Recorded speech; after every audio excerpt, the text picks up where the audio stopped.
الرئيس حسني مبارك يؤكد بأن مصر مع قرارات الأمم المتحدة فيما يتعلق بأزمة الخليج، لأن الالتزام بهذه القرارات من شأنه تجنب المزيد من المواجهات. دول المجموعة تناشد الجامعة العربية بذل كل ما في وسعها لضمان سلامة الأجانب في العراق والكويت، وتدعو الأمم المتحدة إلى إرسال ممثل عن المنظمة الدولية إلى بغداد لضمان الإفراج عنهم. الرئيس السوفيتي محمد باشمهندس يدعو إلى ضرورة التوصل إلى حل سلمي لأزمة الخليج، ووصف الغزو العراقي الكويتي بأنه انتهاك صارخ لجميع الأعراف الدولية.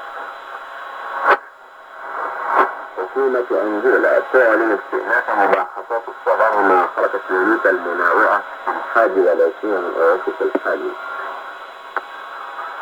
سلطات جنوب أفريقيا تحصل المزيد من القوات في محاولة لسحق أحداث العنف في مستوطنة كيتو، مع استمرار الظهور السلمية من أجل إنهاء هذه الأحداث. كان هذا هو الموجز ليلة الأنباء التفصيل من الساعة.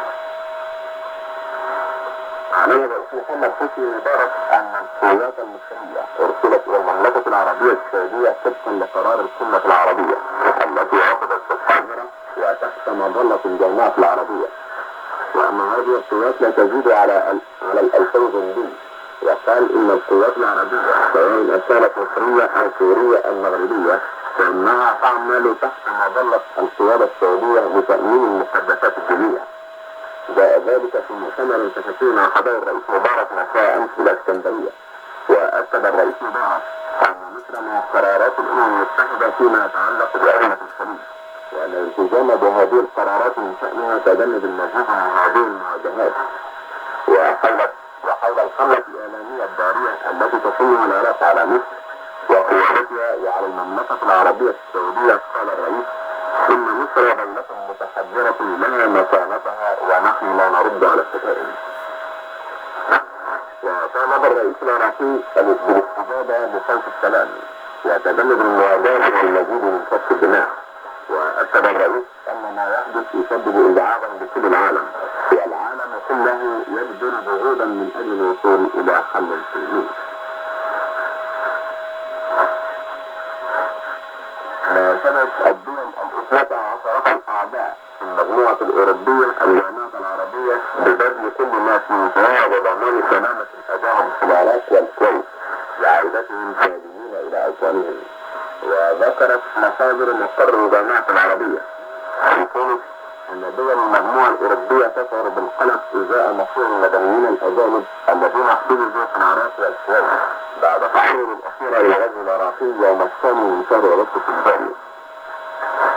ويأتي هذا النداء بعد الأمر الذي أصدرته قوات الاحتلال العراقية لجميع البريطانيين والأمريكيين في الكويت بالتجمع في كندا، وذلك في خطورة تزيد من مخاوف الغرب من أنهم قد يحتلون في العراق. وفي الوقت نفسه ذكرت مصادر دبلوماسية أن الولايات المتحدة ستلجأ لدعوة مجلس الأمن لعقد جلسة عاجلة إذا ما تدهور وضع الأجانب المستجدين داخل العراق والكويت. وكان مجلس الأمن قد أعرض أمس بعد سلسلة المشاورات المعنفة عن قلقه إزاء مصير الأجانب الغربيين المستجدين العراق، ودعا المجلس برئاسة طوارئ السكرتير العام للأمم المتحدة لاتخاذ جميع الإجراءات لمساعدتهم. وفي باريس حذرت وزارة الخارجية الفرنسية سفير العراق من عواقب أي مخاطر يتعرض لها أمن وسلامة الرعاة الفرنسيين بالعراق والكويت. كما أعربت عن استيعاب السلطات الفرنسية لهذه التصرفات من جانب العراق، لأنها تمثل انتهاكا للالتزامات الدولية لحماية الأجانب. كما قدمت اليابان احتجاجا إلى السلطات العراقية لرفضها السماح بما يقدر ب500 ياباني بمغادرة المنطقة. الناحية الأخرى وجه ممثل إيطاليا لدى الأمم المتحدة نداء بالنيابة عن 22 دولة أوروبية دعا فيها إلى إرسال ممثل عن المنظمة الدولية إلى بغداد في محاولة لضمان الإفراج عن قضية. كما قدمت دول أوروبية عديدة استجابات منفردة إلى العراق.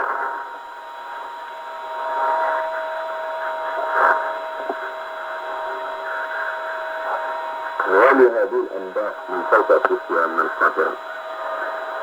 دعا الرئيس الروسي ميخائيل غورباتشوف إلى ضرورة التوصل إلى حل سلمي لأزمة الخليج، مشيرا إلى أنها قد تسفر عن مأساة من النتائج بالغة الخطورة والتي قد تهدد السلام وأمن المجتمع الدولي أجمع.